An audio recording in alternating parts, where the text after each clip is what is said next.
Well, I think I'm going to go ahead and get started since the introductory stuff is not nearly as important as the rest of the material. So this is Managing Drupal as a Service. I work for CU-Boulder. I can't do this.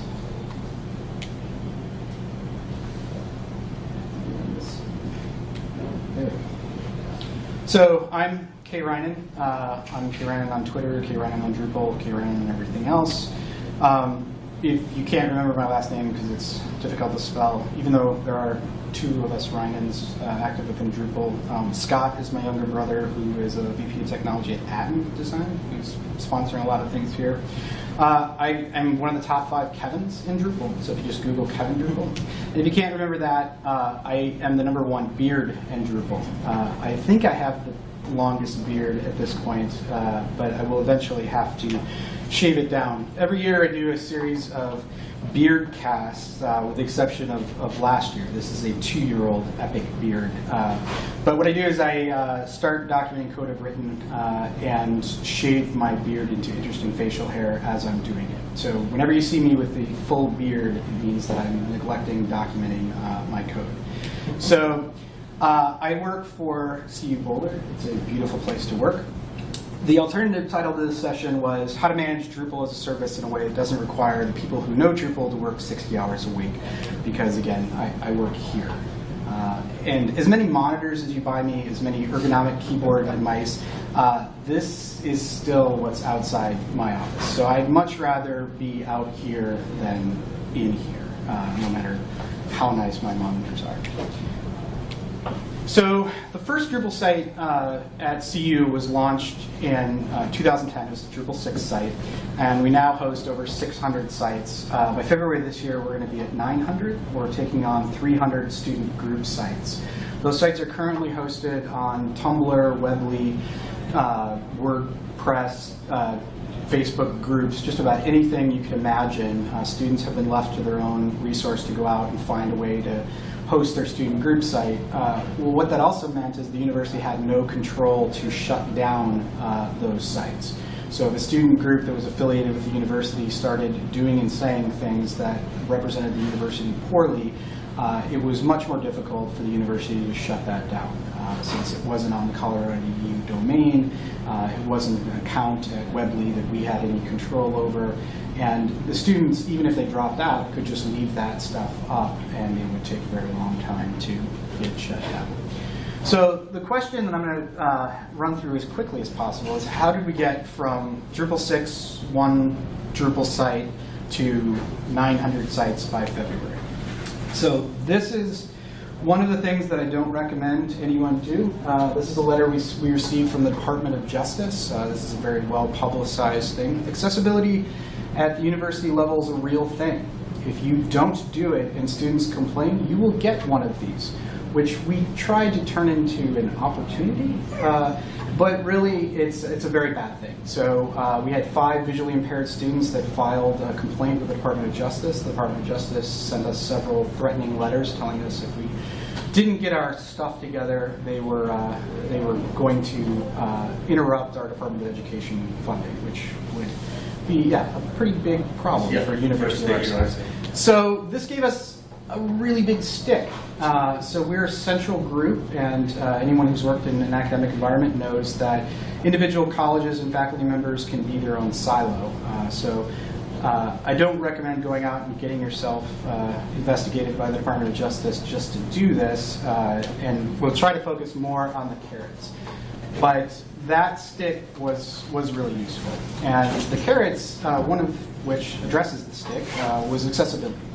So with the service we were offering, we're providing an accessible solution that's brand compliant, that's secure, that's stable not only from an infrastructure point of view, but from a staffing point of view, and costs the units nothing. So it's a centrally funded initiative. Infrastructure, I have a whole another presentation about it. In 2012, a group from CU-Boulder did a session at DrupalCon Denver. The infrastructure that we're running now is almost identical to what was described then. So we are at the end of life of that infrastructure. We haven't yet decided what we're going to do next. And so we have some ideas for what we're trying to do. We're talking with some vendors about outsourcing some parts of what we do. Currently, everything is done in-house. And we're in a kind of unique situation. The University of Colorado is part of the group that manages the Front Range Gigapop network, which is the Internet 2 connectivity as well as commodity internet for the majority of government and academic institutions in Wyoming, Utah, Colorado, and maybe that's it. But the state of Colorado uses the network that the University of Colorado maintains. So there are over 1 million users on this. When Netflix wants to set up a peering server in the West, they put it into our network, not the other way around. So we're in a little different situation than a lot of places that outsource their hosting. It doesn't make a whole lot of sense when we're running the network that's driving the majority of this to turn around and pay commodity internet prices. And for those of you that aren't familiar with Internet 2, there's a whole other internet out there that's much faster. And so any institution that is a member of the Internet 2 consortium that outsources to Pantheon or Acquia, that it doesn't have a way to actually pipe Internet 2 connectivity, at least in our case, that makes up 25% of our traffic. So it's a big hit for us to switch to something that doesn't actually route over Internet 2. At least a 25% increase in whatever we're paying level 3 or whatever our commodity internet is coming from. So infrastructure, everyone has it.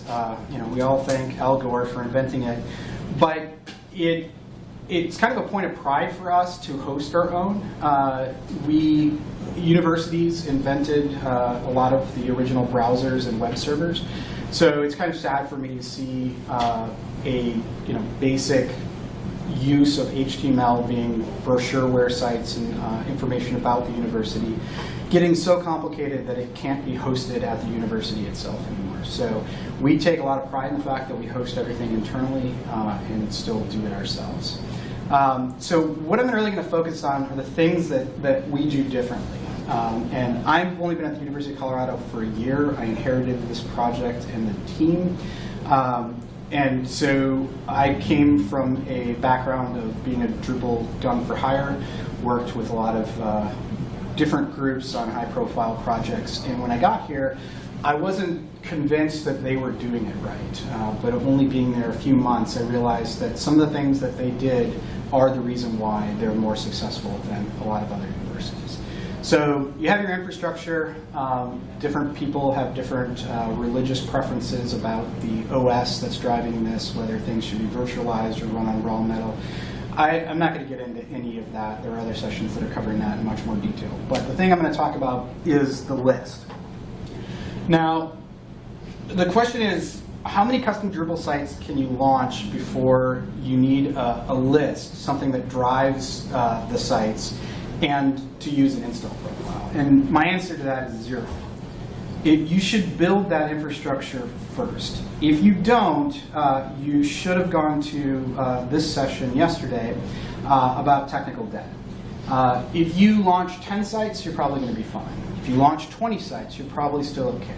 When you get to 30 or somebody leaves, you're going to start to get screwed, and you're never going to get that time to redo your infrastructure and actually be able to manage all of your sites from a list.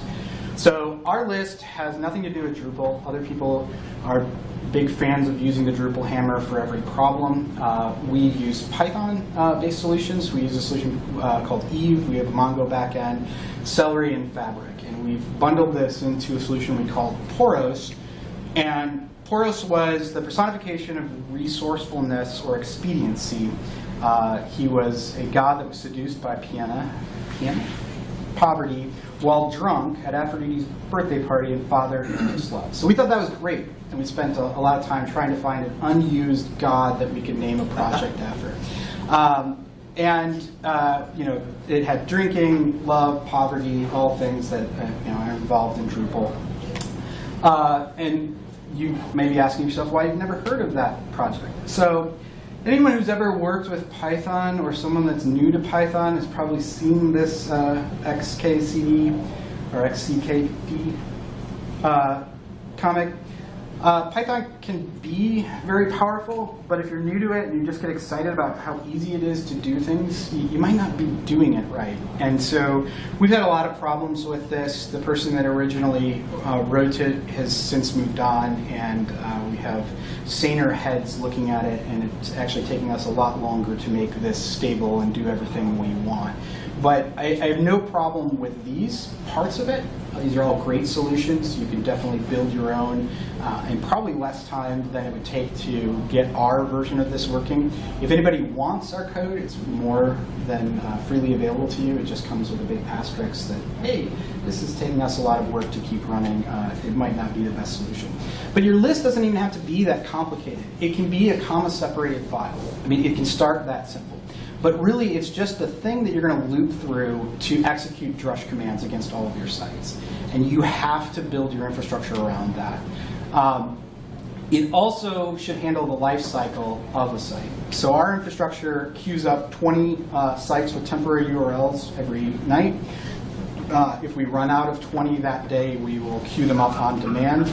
Our install profile, as I'll talk about later, is really big, so installing it takes way too long, and so we queue these up ahead of time and clone the database whenever possible. But it also handles the end of life. We send out emails automatically to sites that haven't launched if they're not logging in, not creating content, and give them warnings before the site is destroyed. We also have a policy that we have yet to implement for sites that have launched and are no longer edited. Because as much as we like updating sites that no one's logged into for 2 years, it does take a lot of resources to keep those things running. So the other thing is that it should handle anything else you want to throw at it. It needs to be extensible. So when you're looking at the thing that's going to control all this stuff, you want to be able to throw all kinds of things at it. We throw a lot of stats back to this to figure out if our assumptions about how people are using sites are actually correct. So the number of nodes, the different types of nodes, the different types of blocks they're using, which themes they're using. Any question we have that we can write a query for, we add that to a stats cron job that kicks it back to the inventory, and then we can query against that and kind of see an overview of how our users are actually using each site. Because as these sites launch and you get beyond that 30, logging into each one to look to see what's going on is very time consuming. And this also controls the path of the site, the name of the site, the pool of servers that it runs on, and the status of it is all centralized. So everything that runs on Colorado.edu, with the exception of subdomains, is all run through Poros. And we use an F5 load balancer. Those of you who are familiar with load balancing are probably familiar with F5. It is not cheap, but it does what we want it to. And it splits what's in our inventory, our list, between legacy HTML sites that still exist, and we have a lot of them, the custom Drupal sites we created, and then the install profile sites that make up the majority of our sites. And I just can't emphasize this enough. Before you launch sites, you need to have the plan for when they die and how they die, and make an agreement with whoever's launching it that if they retire and leave the university and stop editing that content, it's going to be okay to delete it.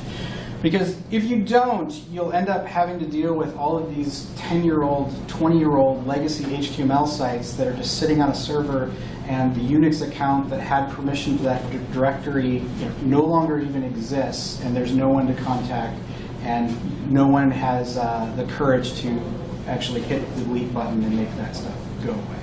So make sure you have the life cycle built in. So this is the breakdown of where we're at as far as the sites we host, except that this is what it actually looks like when you look at the top level directories, because there are a lot of legacy sites that moved on and added a redirect as a meta tag in their header back when everyone was editing HTML, and just left everything behind. So now we have to go through all of these directories and figure out, is there something really there that's worth saving? Did it actually move on? Did it go somewhere else? Where does it belong? So these are the three kind of phases that we've gone through. So before 2010, we were building static HTML sites and just forgetting about it. So the project would come in, someone would build it, they would turn it over to the client and never think about it again. From 2011 to 2013, we started building custom Drupal sites, and then where we're at now. So during the custom Drupal site era, it was still launch and forget.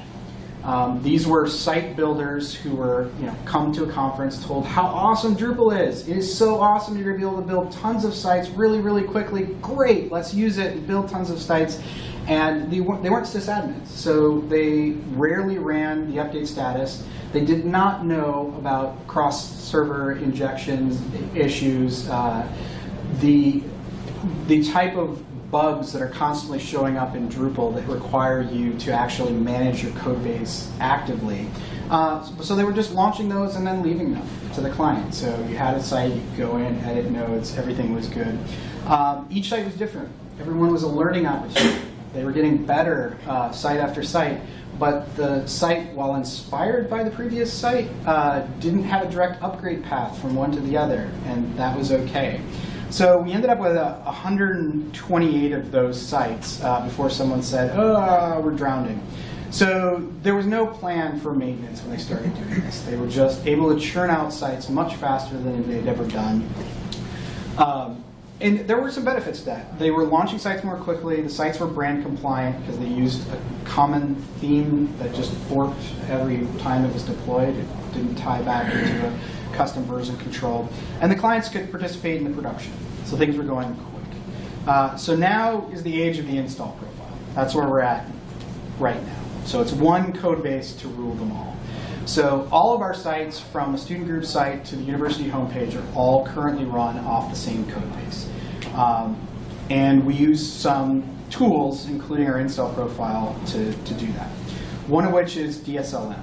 So this is the Drush Symlink Manager. Some of you have probably been to sessions that talk about managing Drupal through Symlinks. This is a tool that we contributed back to Drupal.org. Brian Olendijk from Penn State did some really great performance comparisons of using traditional Drupal multi-site over this. At its core, all it really does is take a directory structure that looks like this and turns it into this.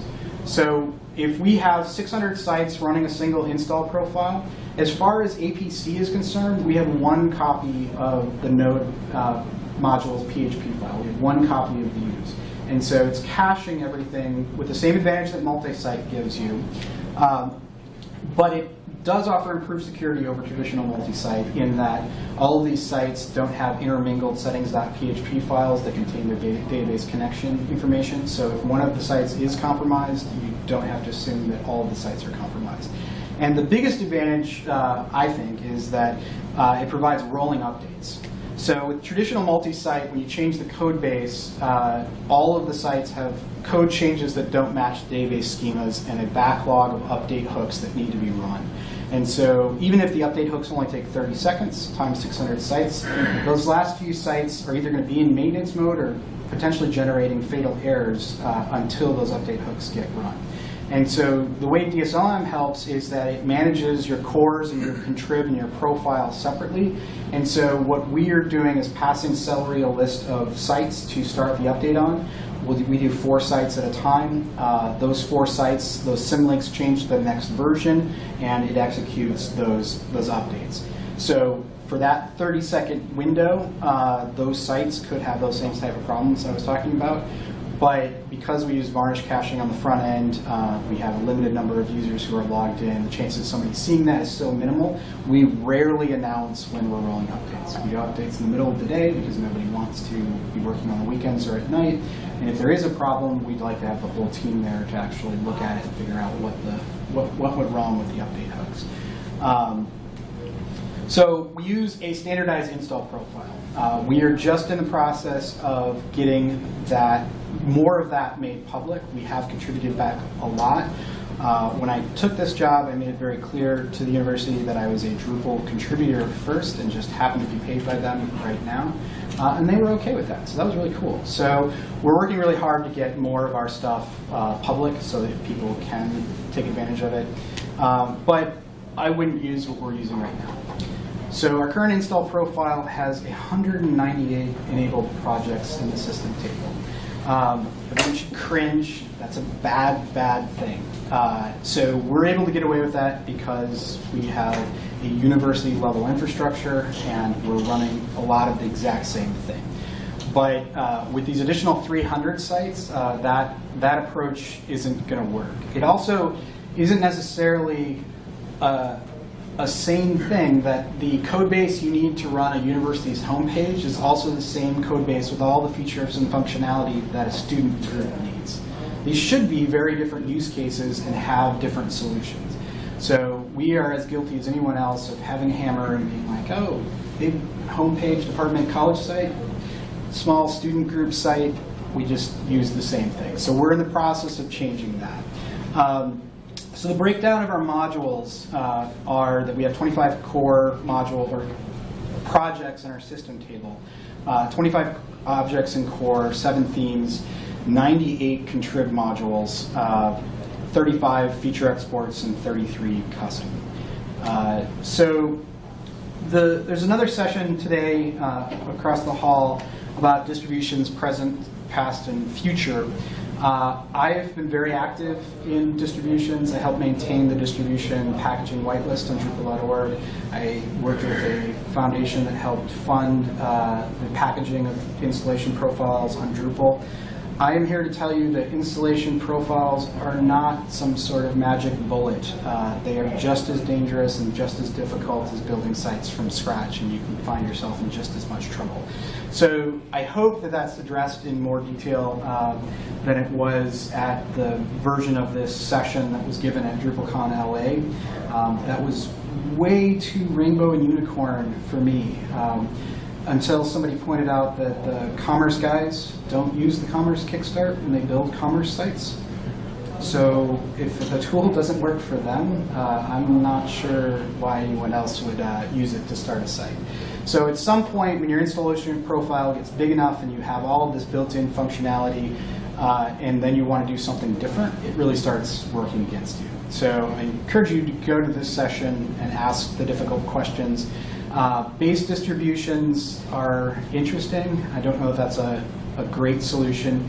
Features are one of those things that if you make the things editable, so if you're deploying a solution to site builders, then you can't actually update using features anymore. So if you give them a view and a content type, they add a field to the content type and add that to the view, you can't push out an update to that feature without reverting what they've customized in it. So it's a difficult process to do well, and we do it a little differently than most places. Maybe in Drupal 8, some of these things will be solved by configuration management. I am not really optimistic about that. It seems like the feedback from most people is that the YAML, the way the YAML is structured is designed to push out configuration changes to single sites, not to manage 600 of the exact same site. So we'll see how that ends up working out. So we have some tools that we use here. One's Profile Switcher. This is to take all of these custom Drupal sites and tell them that they are now an install profile. This is a tool I wrote a while ago. It is useful for something like if you started a site on OpenAtrium and you decided you didn't want it to be OpenAtrium anymore, you could switch it back to a standard profile. Or the other way around. If you had a basic site, you just wanted to import that current configuration into a profile. So we use this all the time as we're migrating these custom sites into our install profile. Profile Status Check is a module that allows you to override modules the same way you do theme files within your distributions. You have one version of the module in the profile. You can add that module to sites all, and it trumps the version that was included in the profile. And we use that so that we're not stuck, limited to having to update all of these sites just to get one feature or patch that's coming out in a new version of something that we're including in that. And so it's part of this virtuous life cycle that we'll put something, we'll get a module that's part of our profile ahead of what's in our distribution, and then the idea is that it works its way back into the distribution to the point where everyone gets it. So we don't want to like restrict ourselves so we can't update anything, but anything that is updated and gets run ahead of the distribution, we want to make sure that that gets back into the distribution. So Profile Module Manager is the newest thing that I've been working on that ties into DSLM and several other things that we're doing. And this is a really simple way to take a large distribution and break it up into more manageable chunks. So we have a lot of features that a lot of sites don't use. If you don't have events in your unit or group that you're publicizing, you don't need all these event-related modules enabled. If you're not using video, you don't need those. If you don't have if you're not a group like a student group that's teaching courses, you don't need that. So we looked at apps, we looked at feature sets, we looked at all of the solutions that were out there, and they were really much heavier than what we needed. We were never going to sell these apps. These things cannot be loaded by some other university and just used out of the box. It's not going to be a feature server distributed thing that's actually going to work. So we just needed a way to lighten up our profile, break our code base up into a basic install profile that would work for student groups while not touching all of this other functionality that we've already added that are required for the university homepage or department group. So I encourage you to check that out. So what that allowed us to do is scale everything back. So our Express 2.0 version of the install profile will have the same amount of code in it, but by default, when it is launched, it'll start with far fewer modules, almost 100 less. So that helps with the memory footprint, and then our plan is to go through the sites that have already launched and scale some of those back as well. So if you're not using the feature and functionality, start turning those bundles off and get them back into a more manageable state. But one of the things that we do that allows us to launch this many sites is we say no to a lot of things. Our clients are not Drupal experts. These are a faculty member or administrative assistant who ends up owning the website for a department or college. Our clients are not designers or developers. They aren't expected to know HTML. And in many cases, our clients are not even communication or marketing professionals. So we need to provide a lot of tools that help them adhere to our brand and do things in a way that doesn't start looking bad and reflecting poorly on the university.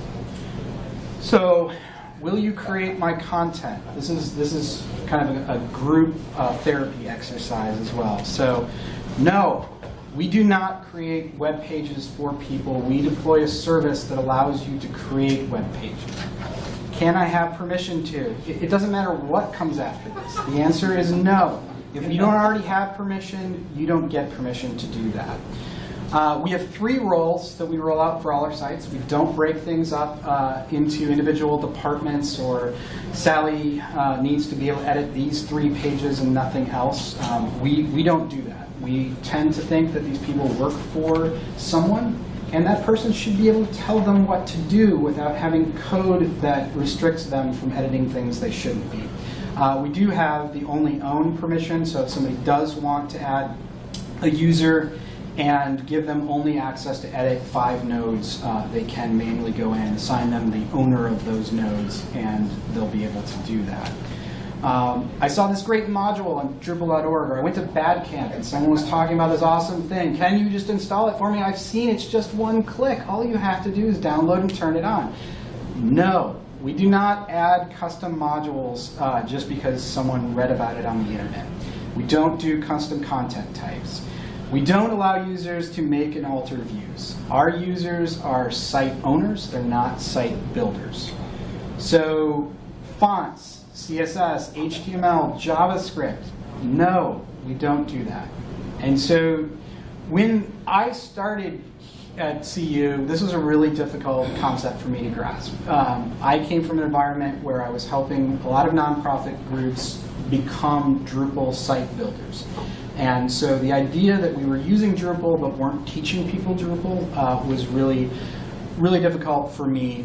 But the reality is that with the number of people we have working on this, we would not be able to scale to this point if we tried to not only teach people these things, but also update the site after we allowed them to do it. So by locking them out of a large part of what makes Drupal powerful, we are able to push updates as update hooks to our install profile or our custom modules that actually work.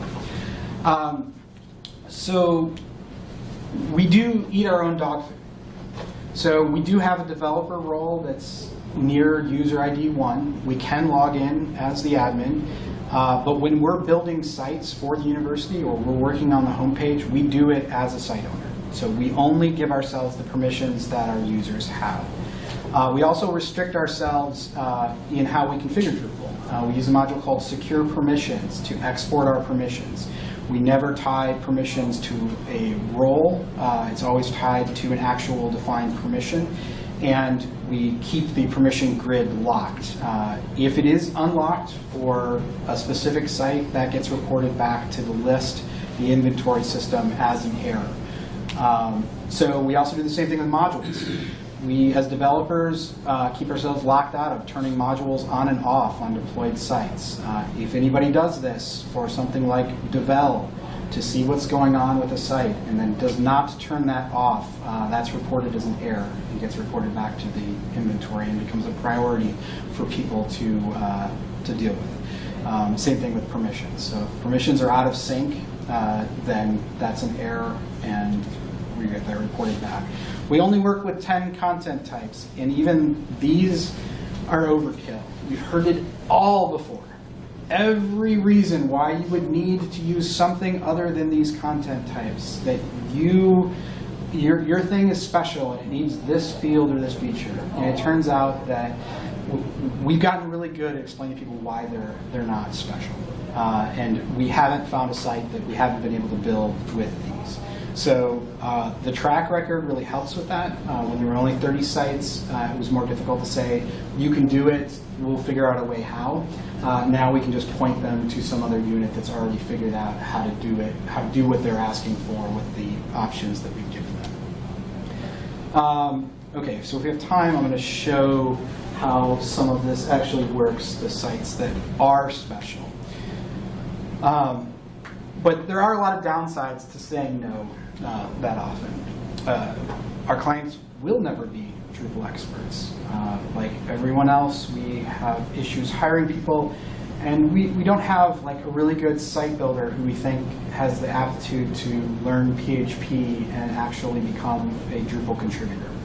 Our clients will never even be website designers and developers. Now, on one hand, things have gotten much more complicated with CSS, with adaptive layouts, so that you really have to be doing it full time in order to be good at it. But we can no longer expect people to even know how to bold text with HTML or how to add a table. And probably the most frustrating thing for me is that many of our clients are going to be or are already students. So if you know any of these people, these were all students at another university I worked at who were exposed to Drupal because we let students hack PHP for departments on production servers. This is back in the early cowboy days of Drupal. But these people are all active contributors to Drupal now. And I feel really bad about some of the things we're doing. And I've pointed out that if we're not going to open things up, if we're not going to find a way to give a site to a student group that allows the student to actually understand and start making and building if they're interested in that, we need to start working on cloning. Because we're not going to have another generation of Drupal contributors who are interested in a project because it's open source. We should probably start looking at Adobe and solutions that are only interesting to people who are professional developers who don't have the open itch to solve. So I should mention that we are cloning or hiring, whichever we can do first. So if somebody is interested in coming to work in Boulder or Colorado Springs or Denver, because Drupal is becoming the default web solution for all the CU systems. The reason isn't because Drupal's the best. Every one of the groups had the same stick with the Department of Justice investigation. The SharePoint group could have won, and I honestly believe that if some of the people that work in the team at CU-Boulder would have decided to go and spend 3 months learning SharePoint, the SharePoint would have won. It's more about the people and the team. It just so happens that the people that I work with are interested in open right now, and so they're interested in contributing to a project that is open. But I don't want to emphasize Drupal as being the reason why we're able to do this, we're able to scale to this point. You could just as easily be making this presentation about WordPress. And if you go back through the slides, you'll find that the number of things that are Drupal specific that I've gone over are actually pretty small compared to the things that are technology agnostic. So everyone had the stick. The Drupal team used it the best and had the best carrots. And so the SharePoint team imploded, and we win by getting all these SharePoint sites that we have to figure out how to migrate into our platform. My unit is centrally funded within strategic relations. Anyone that's working in higher ed knows that this is a really important difference between a unit that actually bills back. So we had a unit within our group that billed back. That has really stopped because we've been so successful. We will have academic units that go out and get a quote from a local development shop. Ironically, sometimes that happens to be from my brother at Atten, and know what those quotes end up coming back at. And they're much, much higher because they aren't taking our install profile and just customizing it. They're building all of the stuff we've built over the last 5 years over again for a specific client. So it almost never makes sense. We have a few edge cases where people do that. But the majority of sites are being built by our group because we've been so successful at building the number of sites we have. So the group is made up of, like I said, 6 people, or 7, depending on how we break this down. We do have additional resources through the university's networking, virtual machine management, Unix support. We also have 2 information architects that work very closely with us that are kind of our power users. They are the ones that would be bringing us errors first, things that other people haven't tried to do or haven't gotten to. And then we do have a director of web communications that it is more of an administrative role, but I really discounted how knowledgeable she is in this. When at the Higher Ed Summit, I asked someone that was touting how far they'd gotten in their Drupal 8 initiative. They said they had 9 contrib modules, what those modules were and how many custom modules they had, and they didn't know the answer. Our Director of Web Communication knows the answers to those questions. She knows what we're working on, and she's very tied into the development process. So I'm not sure when you have someone that has stepped away that far from the code and the day-to-day things that you're dealing with, that you can really be successful without a lot of vendor support. But within strategic relations, we have a lot of other people. We have a brand manager, someone that does nothing but go around and tell people they're doing the brand around, which is really helpful, actually. So that's also the person we send people to when they say, I want my font to be 115 points Comic Sans. That's not a thing we do at CU. It's not brand compliant. It's doing it wrong. We have writers and editors, videographers, photographers. These are the people that want their work, their content to look really good on the web. And so when it doesn't, they just walk down the hall. Because we have to see them every day, we actually make it a priority to get those things fixed. So we do find ways to say yes when people. So we don't say no to everything. Like somebody wants full screen video. We didn't support that. We should have supported it. Let's make it happen.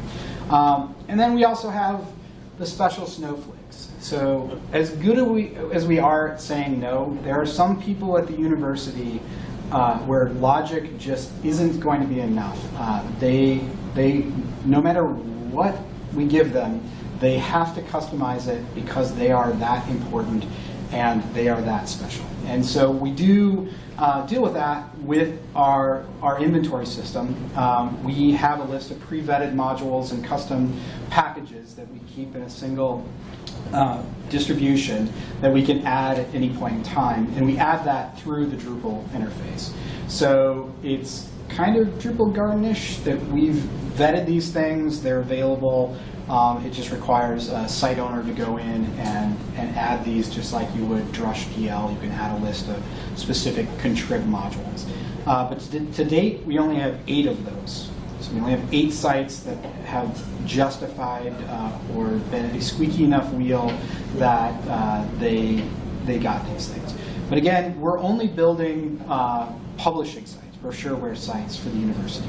So if someone were to come to our group and say, we want you to add the Elms distribution as a Express Plus customization, we would not do that. That's just not our thing. So we would send them somewhere else and they could host that themselves, but that's not something that we deal with. So the other thing in saying yes that there's actually a session about today or tomorrow, I can't remember when this one was. So a lot of Drupal contrib is designed to be used by site builders and include code that works in a variety of configurations. And so there either was or is a session that's, did anyone go to this? It was yesterday. Yeah, it's yesterday. Yeah, I didn't make it to this one. But this, from the title and description, I think is an awesome session. The fact that you find something on contrib is not necessarily a great reason just to add it. So we don't use panels, we don't use rules, we don't use the media module, and we have very few views in our solutions. But we do find ways to do similar things. We have a project called Theme Selector that allows non-admin users to switch between and enable certain configuration options in themes. This allows us to create a lot of different looking sites, even though it's all the same install profile, so people don't feel like they're getting a cookie cutter solution, that there's a lot of different things they can do. And if somebody has a really talented theme or designer, we usually find a way to accomplish what they're thinking within the platform. Anyone with an LDAP account at CU can log into any of our sites, including the homepage. But authenticated users get no additional permissions from Anonymous. This was a decision we made because trying to rely on LDAP for roles was kind of crazy. So you have a graduate PhD candidate student who is also a paid faculty member, and the way that comes back in LDAP is impossible to grok. It's just, you'd have no idea which permission to give that person on that site. And even if they were a student in one case and a faculty member in another, and we could figure out which one was which, that can change. And unless we're constantly going back to LDAP and saying, did something about that user object change, we would never be able to manage the permissions. So user invite is a published module. And then block selector is something that's really different. We use the bean module almost exclusively, which is great for us because in Drupal 8, blocks are actual entities, and everything we've been doing in 7 just translates over.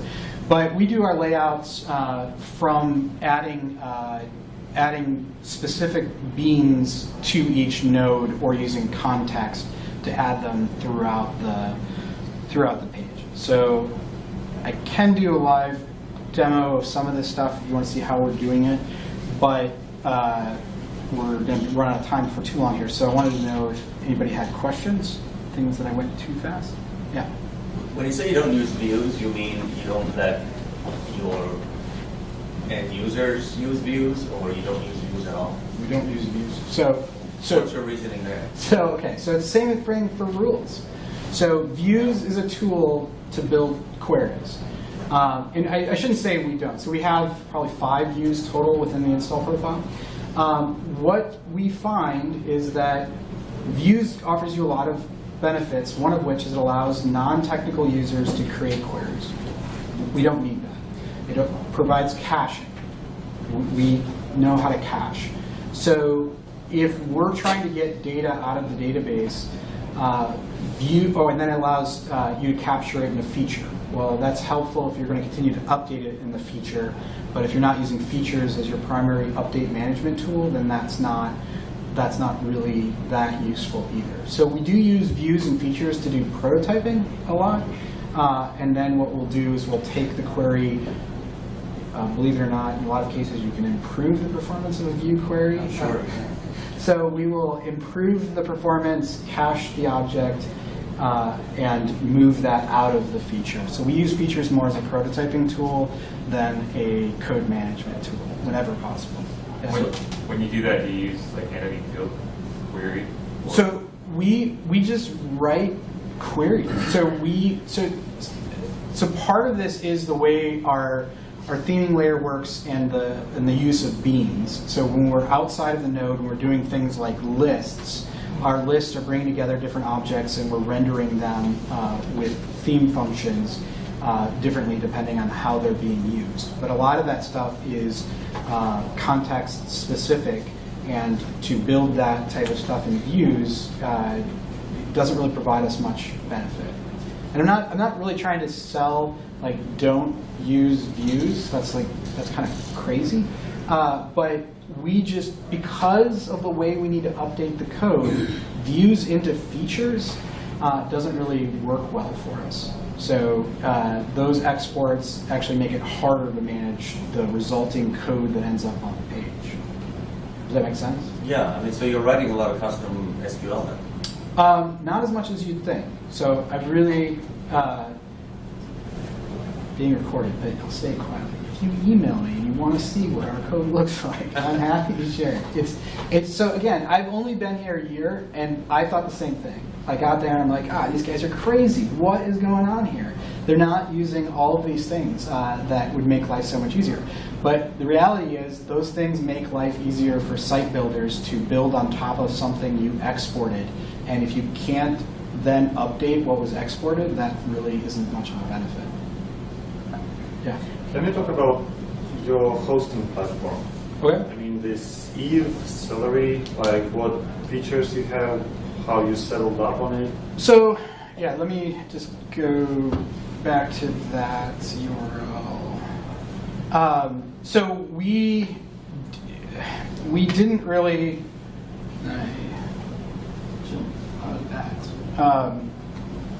So I can show you what it looks like here. So Eve is just a RESTful API that is allowing us to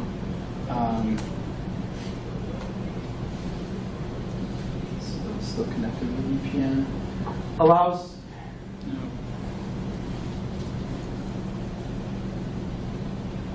Allows us to query things very easily, and it'll accept packages. So there's nothing magic about using Mongo as the backend for an XML-based list. So we just wanted something that was very easy to pass essentially non-structured, structured data that could change at any point in time, and keep track of it based on the site ID and the path being the unique characteristics of it. So obviously, if we're using this to manage Colorado.edu, there can only be one path that resolves to full at that top level. So we don't use this for subdomains, sites that are managed in subdomains, because those could be all over the place and have different paths. But let's see if I can actually connect to this.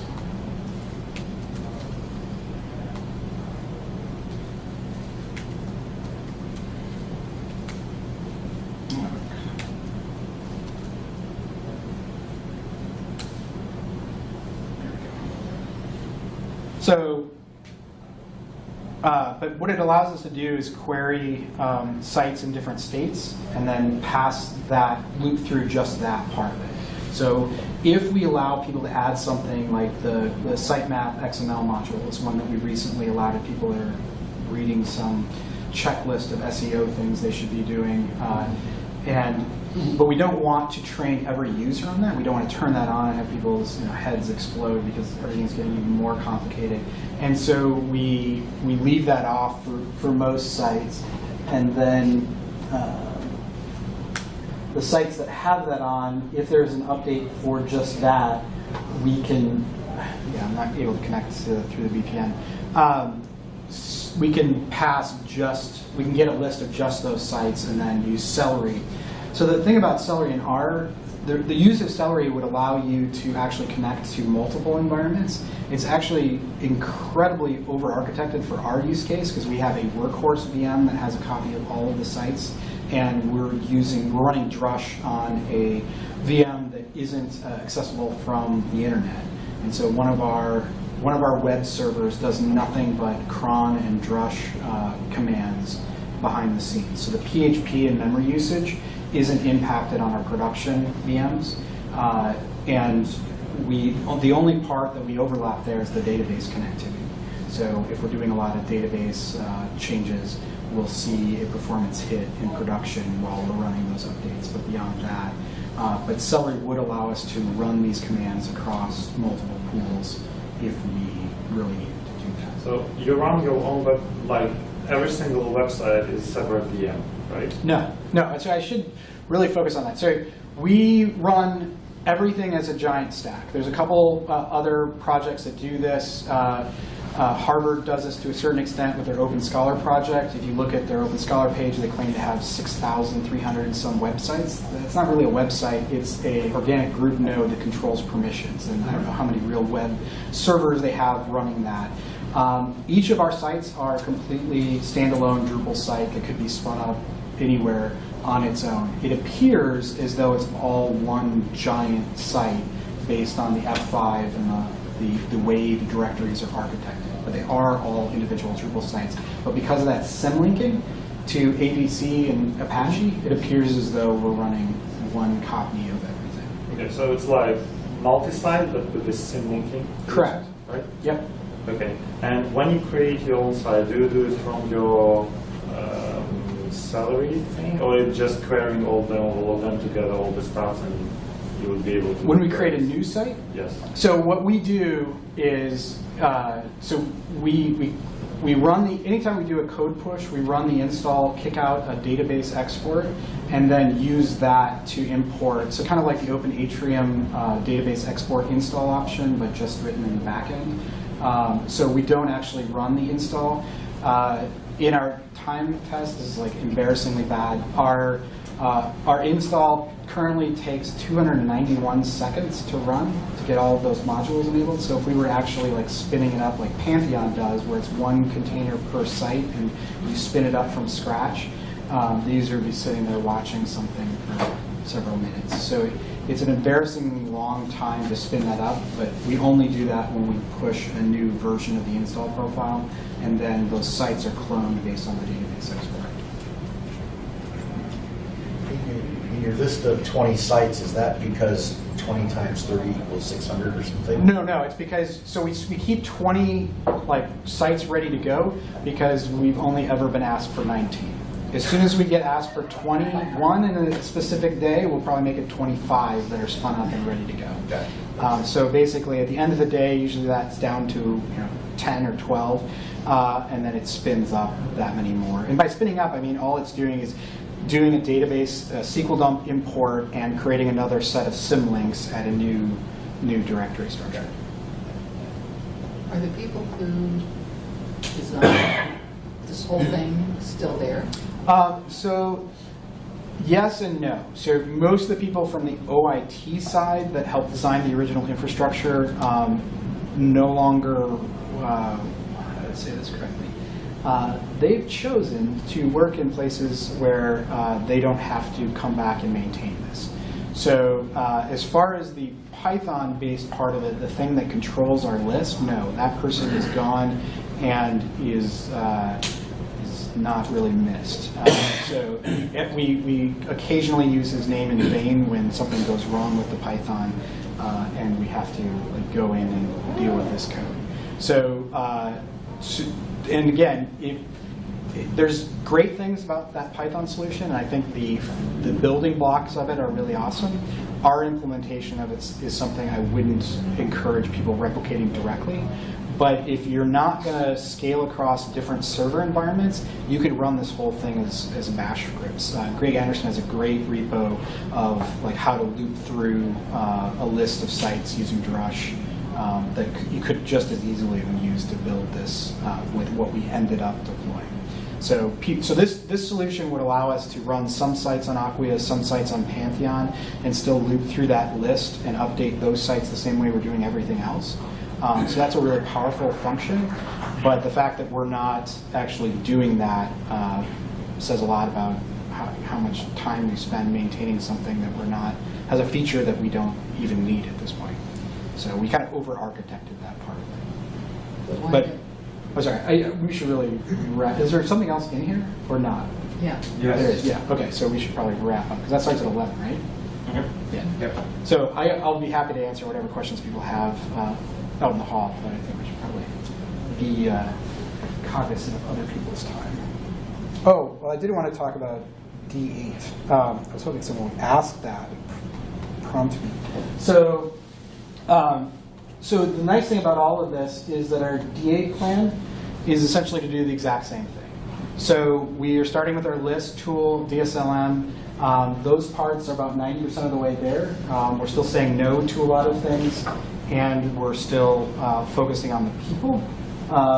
We are doing a lot more migration work, but it is migrating from one common thing. So all of our content types looks the same across all of our sites. So when we write the migration scripts, we're getting 900 different sites that we can use them on, versus using migration for custom Drupal migrations, where each site is different, and we'd have to write that script from scratch. And part of the reason for paring down the install profile into a core has been based on what we can actually update to Drupal 8. We plan on launching our first Drupal 8 sites with just the core student group type site functionality within the year. So that's our internal deadline to do that. And we, based on what we've included in that core, I think we'll actually be able to do that.